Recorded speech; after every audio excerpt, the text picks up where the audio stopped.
예전에 제가 중국에 갔다가 재미난 장면을 보게 됐는데, 식당에 갔더니 복자 그 한문 복이라는 글자를 써서 벽에 가득히 붙여놨더라고요. 그런데 좀 이상합니다.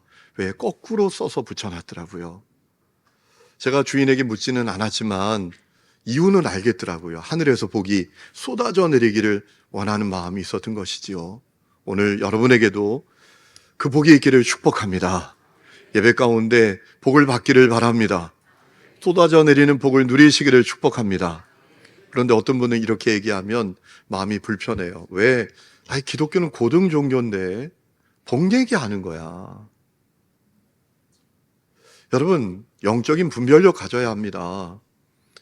여러분, 기독교는 기복 신앙은 경계하지만 복 자체에 관심이 없는 건 아닙니다. 기복 신앙이라는 게 뭡니까? 복이 목적이 되는 신앙이에요. 복 받기 위해서 신앙생활을 하는 겁니다. 기독교 신앙은 그런 종교가 아닙니다. 왜냐하면 하나님께서 이미 우리에게 복을 주셨기 때문입니다. 여러분, 창세기 1장 27, 28절 우리 다 같이 한번 읽어보실까요? 시작.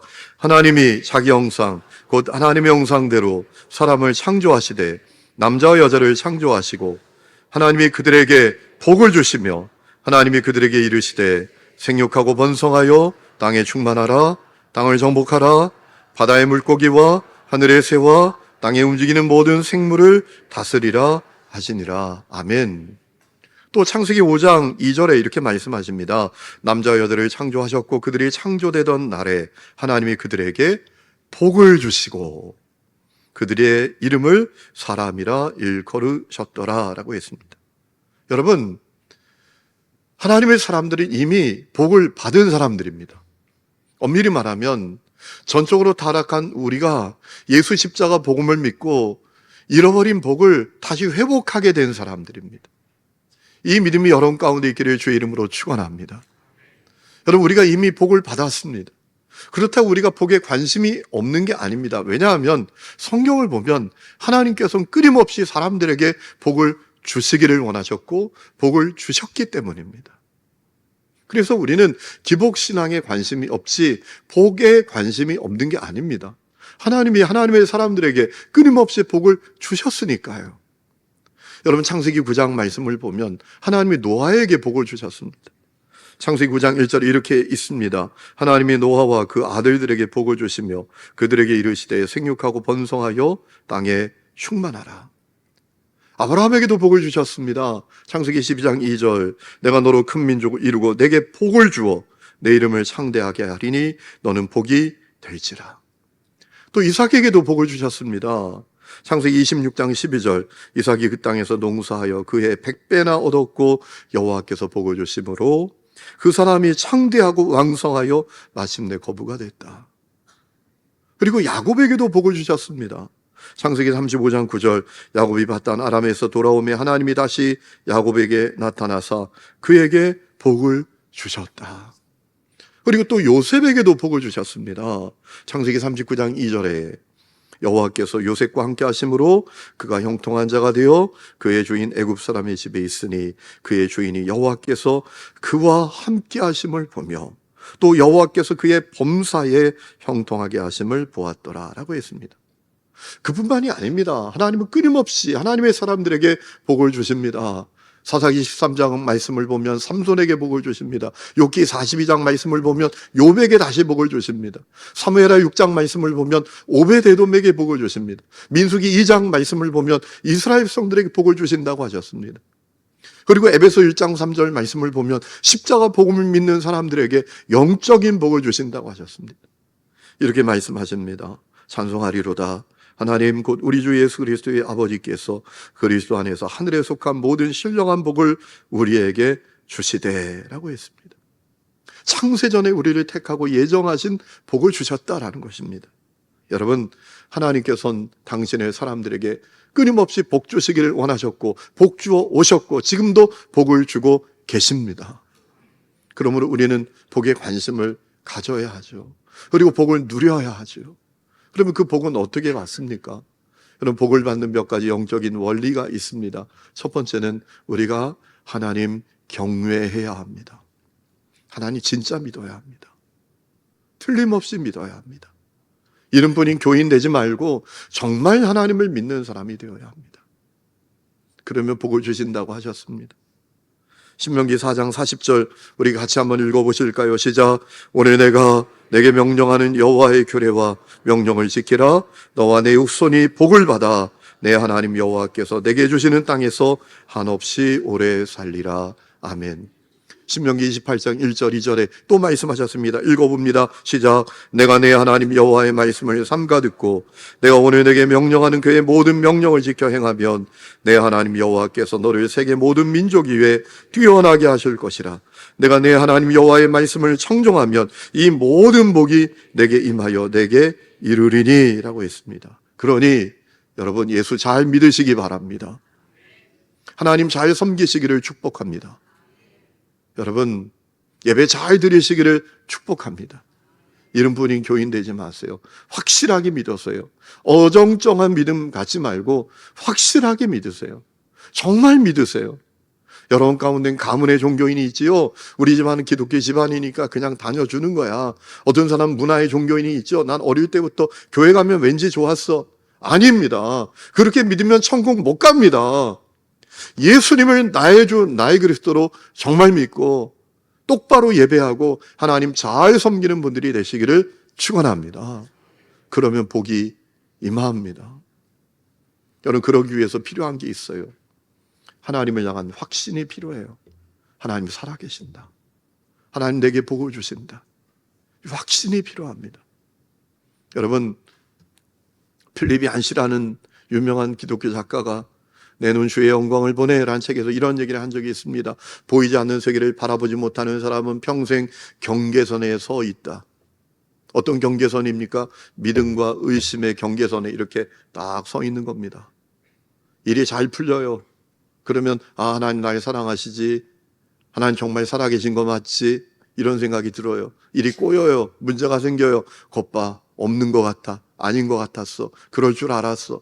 신앙생활 해봐야 아무 소용이 없어. 평생 이러고 산다라는 거예요. 영적으로 방황하며 산다라는 겁니다. 보이지 않는 세계, 보이지 않는 하나님, 그분의 일하심, 그분의 복주심, 보이지 않는 그분의 나라를 향한 눈이 분명히 열려 있지 않으면 평생 경계선에 머물러 산다라는 거예요. 흉내만 내고 살아가는 신앙인이 된다라는 거예요. 예배하는 흉내, 봉사하는 흉내, 헌신하는 흉내, 기도하는 흉내, 그렇게 산다라는 거예요. 우리에게 하나님을 향한 확신이 있어야 합니다. 하나님 살아계신다. 하나님 나에게 복을 주신다. 이 확신이 있어야 돼요. 시편 115장 말씀을 보면 시편 기자가 확신이 있었더라고요. 그래서 이렇게 말해요. 우리 같이 읽어봅시다. 시작. 여호와를 경외하는 자들아, 너희는 여호와를 의지하여라.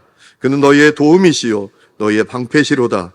여호와께서 우리를 생각하사 복을 주시되 이스라엘 집에도 복을 주시고 아론의 집에도 복을 주시며 높은 사람이나 낮은 사람을 막론하고 여호와를 경외하는 자들에게 복을 주시리로다. 아멘. 저는 이 말씀이 너무 은혜가 돼요. 높은 사람이나 낮은 사람을 막론하고. 제가 낮은 사람이었거든요. 제가 망한 집 자식이었거든요.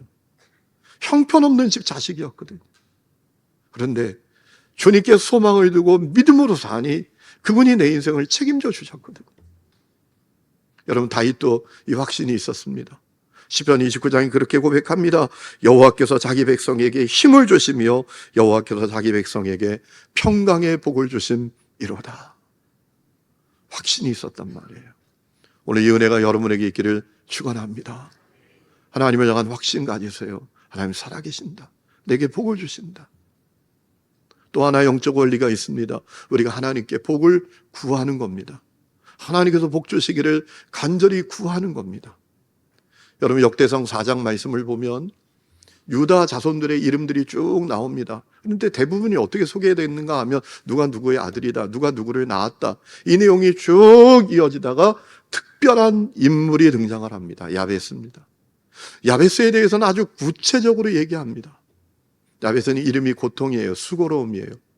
얼마나 그 가정이 비참한 운명이었으면 자식을 낳아서 이름을 고통이라고 짓습니까? 얼마나 비참한 운명이었습니까? 그런데 야베스는 그 비참한 운명에 무릎 꿇지 않았습니다. 그 비참한 운명을 돌파했습니다. 어떻게? 하나님을 향한 간구로. 하나님 나에게 복을 주세요. 하나님 나에게 복을 주세요. 역대상 4장 10절에 야베스를 이렇게 소개합니다. 우리 같이 읽어봅시다. 시작. 야베스가 이스라엘 하나님께 나에게 복의 복을 더해 주시고 내 영토를 넓혀 주시고 주님의 손으로 나를 도우시어 불행을 막아 주시고 고통을 받지 않게 하여 주십시오 하고 간구하였더니 하나님께서 그가 구한 것을 이루어 주셨다. 아멘. 그가 간구하였더니 하나님이 그가 구한 것을 이루어 주셨다. 아멘. 여러분, 야베스는 하나님께서 복 주시기를 간구했습니다. 간구라는 게 뭡니까? 간절히 구했다라는 거예요. 그저 생각나면 기도하고, 누가 기도하라니까 기도하고, 행사로 기도하고, 마가다락방 기도회구나, 내가 그래도 양심이 있지, 내가 권사니까 그래도 기도는 해야지, 이렇게 기도한 것이 아니라 하나님께 소망을 두고 하나님이 아니면 내 인생은 아무것도 아니다 라는 확신을 가지고 간구하였다. 그래서 하나님께서 그의 기도대로 역사하셨다라는 것입니다. 여러분, 오늘 우리도 비참한 인생에 무릎 꿇고 순응하는 인생이 아니라 여러분 야베스처럼 인생 역전을 이루는 사람이 되어야 할 줄로 믿습니다. 아둥바둥 살면서 이루는 인생 역전이 아닙니다. 누구 집 밟고 올라서서 이루는 인생 역전이 아닙니다.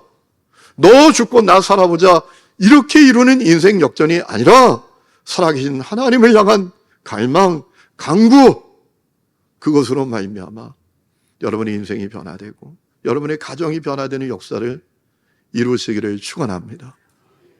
또 하나 복을 받는 영적 원리가 있습니다. 오늘 이 말씀 드리려고 하는 겁니다.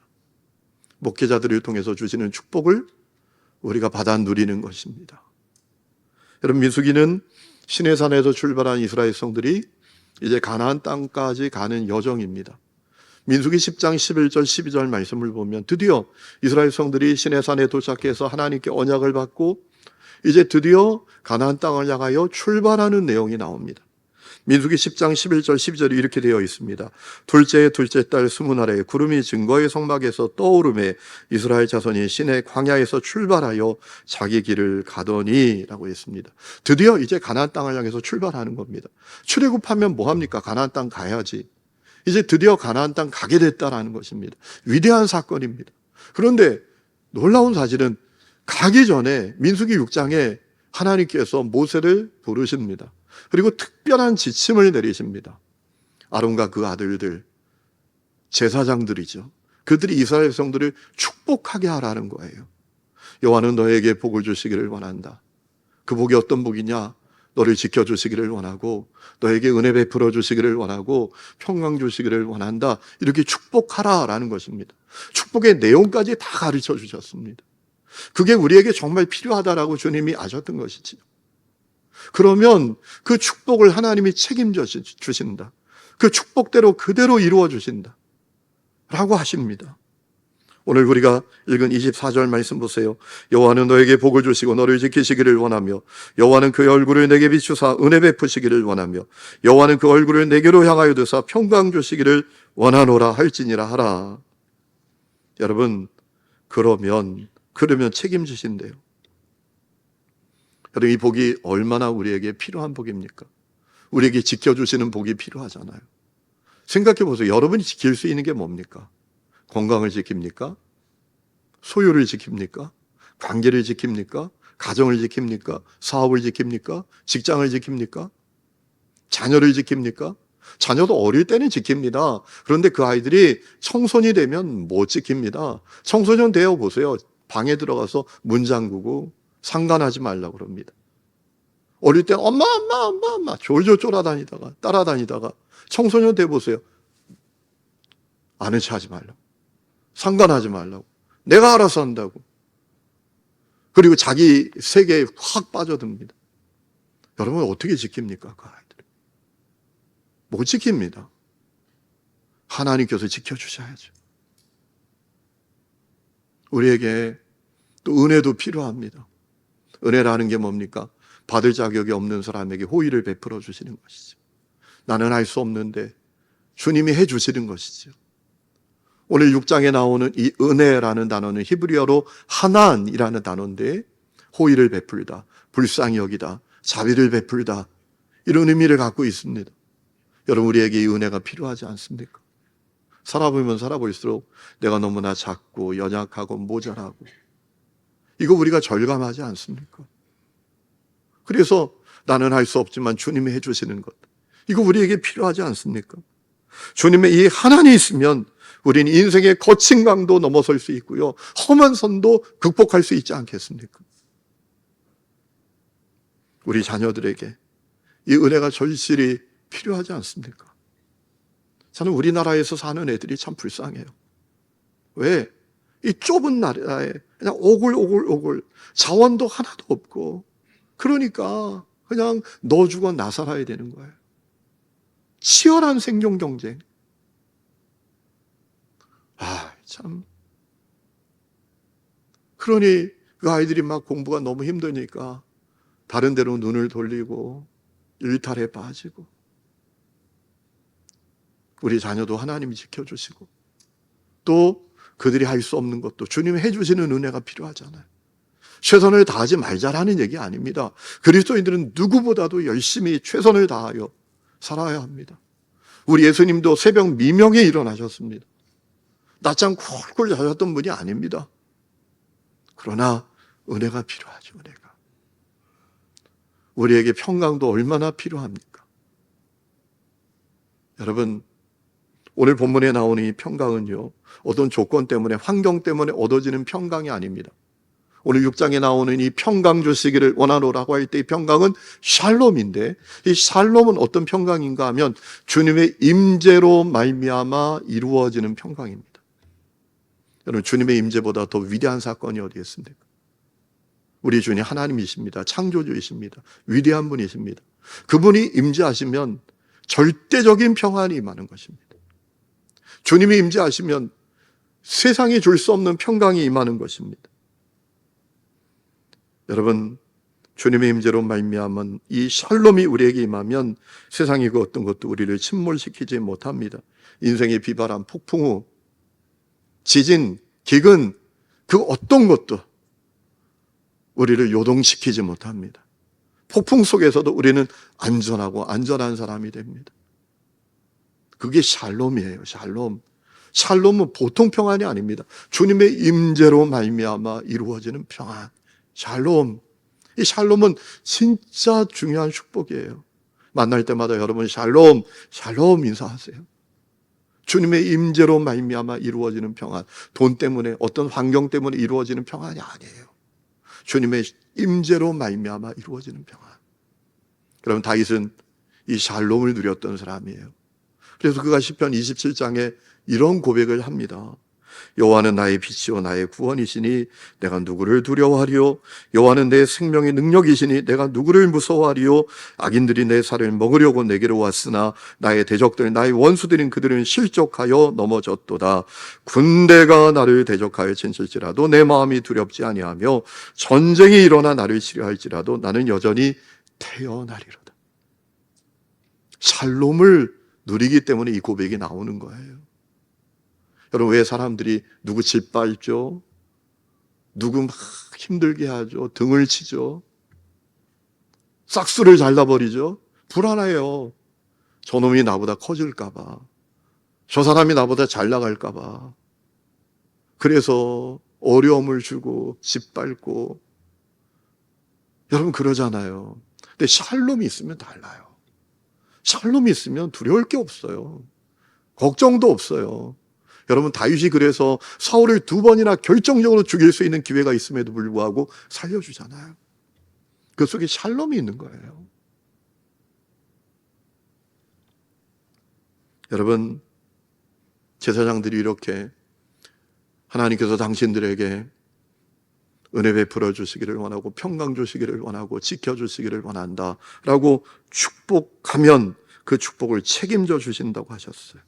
민수기 6장 27절 이렇게 말씀하셨어요. 그들은 이같이 내 이름으로 이스라엘 자손에게 축복할지니 내가 그들에게 복을 주리라. 자, 그런데 여러분, 오늘 우리에게 문제가 있어요. 우리에겐 제사장이 없잖아요. 제사장이 이렇게 축복하면 그 축복을 우리가 누릴 수 있는데 우리에겐 제사장이 없잖아요. 그렇죠? 그런데 여러분, 염려하지 마세요. 오늘 우리에겐 목회자들이 있어요. 물론 목회자가 제사장은 아닙니다. 목회자가 제사장이 했던 어떤 사역의 기능은 담당하지만 제사장은 아닙니다. 왜냐하면 우리는 예수의 십자가 보혈로 은혜 보좌 앞에 담대히 나아갈 수 있는 사람들이 되었기 때문에 그래요. 우리는 누구 중보자, 중개자가 필요하지 않아요. 그래서 우리가 카톨릭하고 다른 거잖아요. 카톨릭은 교황이 하나님과 우리와의 중개자래. 그거 아니에요.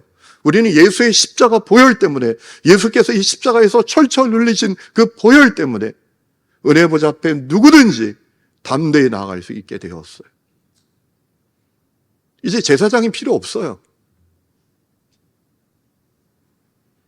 그런데 여러분, 초대교회에선 하나님의 사람들을 향한 그 제사장의 축복이 사도들을 통해서 계속된 것을 우리는 성경에서 볼 수 있습니다. 사도 베드로, 사도 요한, 또 히브리서 저자, 이런 사람들을 통해서 하나님의 사람들을 향한 축복이 계속되어 왔어요. 베드로전서 5장 14절에 베드로 이렇게 축복합니다. 그리스도 안에 있는 너희 모든 이에게 평강이 있을지어다. 히브리서 13장 25절에 히브리서 저자는 분명히 사도였을 거예요. 히브리서의 저자가 누군지 정확하게 우리는 알지 못하잖아요. 그런데 사도임이 틀림없습니다. 그는 끝을 이렇게 맺고 있잖아요. 은혜가 너희 모든 사람에게 있을지어다. 아멘한 사람 받으실 거예요. 요한삼서 1장 15절에 보면 사도 요한이 이렇게 결론을 맺잖아요. 평강이 너희에게 있을지어다. 여러분, 사도들은 마치 하나님의 정권 대사처럼요, 있을지어다, 은혜가 있을지어다, 평강이 있을지어다, 이렇게 축복했단 말입니다. 바울은 더 구체적으로 축복해요. 오늘 우리가 읽은 고린도서 13장 13절 말씀을 보면 뭐라고 합니까? 주 예수 그리스도의 은혜와 하나님의 사랑과 성령의 교통하심이 너희 무리와 함께 있을지어다. 이렇게 축복을 해요. 여러분, 여기 나오는 은혜는 민수기 6장에 나오는 하나나하고 똑같은 의미를 가진 카리스라는 단어입니다. 호의를 베풀어 주시는 것, 나는 할 수 없는데 주님이 해주시는 것, 이게 이 카리스, 은혜예요. 또 사랑은 하나님의 사랑의 한없는 사랑, 무조건적인 사랑, 아가페의 사랑을 말하죠. 그리고 성령의 교통, 코이노니아, 참여하다라는 뜻이에요. 성령님이 내 삶에 참여해 주시는 거예요. 이거 정말 놀랍잖아요. 여러분, 누가 어려워요. 우리가 그 삶에 참여하는 게 얼마나 어려워요. 그렇죠? 쉽지 않잖아요. 야, 내 코가 석자야. 우리가 이런 얘기를 하기가 쉽잖아요. 그런데 성령님이 내 삶에 참여하시고 개입하시고 함께 해주신다. 이게 교통이에요. 야, 얼마나 놀라운 축복이에요. 여러분, 이 하나님의 은혜가 우리에게 있고 하나님의 사랑이 우리에게 있고 성령의 이 참여가 우리에게 있다면 우리는 놀라운 삶을 사는 거죠. 우리는 넉넉히 승리하며 살 수 있는 것이죠. 아니, 땅의 수준이 아니라 하늘의 수준의 역사를 경험하며 사는 것 아니겠습니까? 여러분, 바울의 다른 서신에도 이런 축복은 계속이 됩니다. 갈라디아서 6장 18절, 에베소 6장 24절, 빌립보서 4장 23절, 골로새서 4장 18절, 데살로니가전서 5장 28절, 데살로니가후서 3장 18절 계속됩니다. 여러분, 이런 사도들의 축복은 루터, 칼빈, 웨슬리를 비롯한 종교개혁자들을 통해서 계속되었고 지금까지 감리교, 장로교, 성결교, 침례교, 순복음교회 그 목회자들을 통해서 계속되고 있어요. 특별히 예배 시간에, 예배가 끝날 때 그 축도의 시간에, 축복 기도하는 시간에 계속되고 있어요. 여러분 중에 이런 생각을 하는 분들이 계실지 몰라요. 아니, 왜 목회자들만 그렇게 하는 거야? 왜 목회자들만 축복하는 거야? 우리도 하면 안 돼? 이런 생각하는 분들이 계시죠. 왜 목회자들만 하게 하시죠? 중요한 이유가 있죠. 안수받은 목회자가 사도들의 후계자들이기 때문입니다. 여러분, 사도들이 초대교회 각 교회에 목회자들을 세워요. 성경에 나오는 장로, 이 지금의 직제 장로가 아니라 목회자인 장로를 말하는 거죠. 감독, 목자, 그런 사람들에게 안수하여 사도직을 계승합니다. 그리고 그들이 계속 그 사도직을 안수를 통해서 계승해요. 바울이 디모데에게, 디모데가 폴리캅에게, 폴리캅이 어거스틴에게, 어거스틴이 루터에게, 아퀴나스에게, 그리고 그 다음에 계속 그 안수가 이어져서 제가 여기 서 있게 된 거예요. 사도직을 계승하게 된 거예요. 그래서 축복하며 기도하는 것입니다. 하나님의 사랑과 주님의 은혜와 성령에 참여하시고 개입하시고 함께 하심이 있을지어다 라고 축복하는 거예요. 중요한 것은 그렇게 축복하면 주님이 그 축복을 책임져 주신다라는 것입니다. 실제로 그 역사와 증거는 너무나 많아요. 제 아내가 그래요. 어느 집사님이 저한테, 제 아내에게 목사님은 나에게 있어서 능력의 사역자라고, 능력의 목사님이라고 그랬대요. 여러분, 제가 이래봬도 그런 사람입니다. 왜 그런가 하면 그 집사님이 오랫동안 아기를 갖지 못했어요. 제가 그분을 축복하며 기도했어요. 아기가 생긴 거예요. 뭐 이런 역사는 한두 번이 아닙니다. 제 목회 가운데. 전에 사역할 때 백순아 집사님, 나이가 40이 넘었어요. 아기를 못 가져요. 다 포기했어요. 제가 축복하며 기도했어요. 1년 뒤에 남자아이를 낳았어요. 그리고 1년 뒤에 또 남자아이를 낳았어요. 장미경 집사님, 이분은 나이가 40대 중반이에요. 이미 딸이 셋이에요. 근데 이 남편이 아들을 원해. 아들 없다고 늘 방황하고 맨날 술 먹고 다니고, 이 집사님이 늘 우울해요. 제가 축복하며 기도했어요. 놀라운 것은 이분이 아들을 낳았어요. 3대가 자기 될 줄로 믿습니다. 아멘 한번.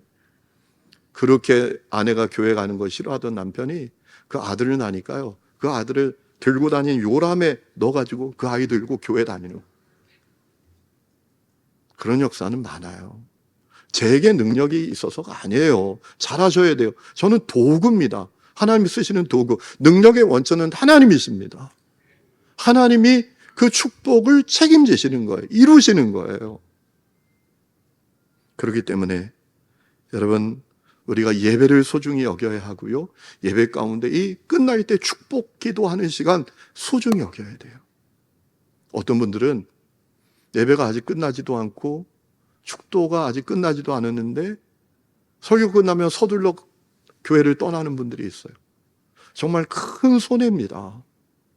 주님께서 주시는 복을 놓치는 거예요. 여러분, 놓치지 말고 열린 마음으로 받으시기를 축원합니다. 아멘으로 받으시기를 축원합니다. 여러분, 혹시 여러분들 가운데 목회자에 대해서 어려운 마음이 있는 분들이 계세요? 그만 빨리 해결하셔야 합니다. 왜냐하면 그 축복에 아멘이 안 되잖아요. 하나님의 사랑과 예수님의 은혜와 성령의 교통하심이 있을지어다 라고 할 때 아멘 하고 받아야 되는데, 저 사람 싫어하는데 빨리 안 가나 어느 교회? 이런 마음 가지면 여러분, 그 축복은 다른 사람에게는 다 축복일지 몰라도 내게는 안 되는 거예요. 고린도서 1장 20절, 하나님의 약속은 얼마든지 그리스도 안에서 예가 된다. 그런데 우리가 아멘함으로 하나님께 영광을 돌리게 됩니다. 아멘이 안 되면 그건 내게 이루어지지 않는 거예요. 그러니 여러분이 목회자하고 어려운 마음이 있으면 그거 빨리 해결해야 돼요. 그러지 않으면 엄청난 영적인 손해를 여러분들이 누리는 겁니다. 손해를 누리면 되겠습니까? 복을 누려야지. 목회자가 누군지 잘 알아야 합니다. 히브리서 13장 17절 이렇게 말합니다. 여러분의 지도자들의 말을 고지 듣고 그들에게 복종하십시오. 그들은 여러분의 영혼을 지키는 사람들이요, 이 일을 장차 하나님께 보고 드릴 사람들입니다. 그러므로 여러분은 그들이 기쁜 마음으로 이 일을 하게 하고 탄식하면서 하지 않게 해주십시오. 그들이 탄식하면서 일하는 것은 여러분에게 유익이 되지 못합니다 라고 했습니다. 여러분, 제가 농촌에 사역했잖아요. 근데 참 신기해요. 어떤 분은 똑같이 농사를 지어도 농사가 점점 커져요. 농사가 점점 잘 돼요. 근데 어떤 분은 농사를 지으면 지을수록 안 되고 빚만 늘어나요.